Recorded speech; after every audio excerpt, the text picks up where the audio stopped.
Hello everyone, my name is Anirudh Gupta. Video discuss how to install multiple version of. There is multiple version Firefox available on internet. ESR, stable, developer, and Nightly. Nightly is very unstable bit because it's updated daily without testing. So these are the version you can. And there is another thing you can do. Suppose you are using the Firefox for multiple purpose. Like one is for some specific project, and you don't want to share the extension with, like suppose extension work want to use when you do the front-end programming. One some extensions you want to use when you do the end programming. So what you can do, you can just simply use the profile.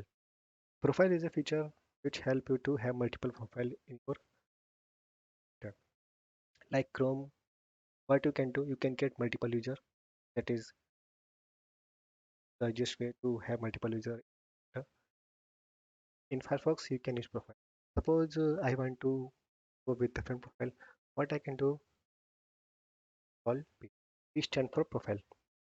You can see that we have two profile, default release and suppose I want to do Angular programming, which I have set up some extension which I don't want to use in my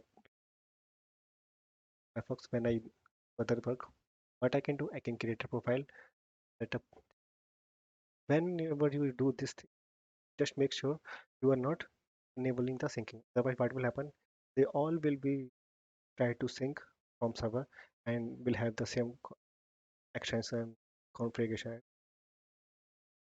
Make sure you don't syncing the settings. Way you can have multiple profile Firefox. There is other way to have multiple version. What you can do whenever you install the software, you have the path and you can install different. Like some people, what they do, they just install it and that will be remain on their computer whenever system is refreshed. They use some people are using portable can like I can give you example. Suppose you have using profile, you can also set use the profile from this place, and this way you can also restore your. Suppose your computer got reset, and you want to get those things. What you can do, you can use the profile, and you can just copy those profiles, or you can better you can do copy of your set folder at the place which will not get affected whenever your system. This way you can have multiple version. Thanks for watching my video.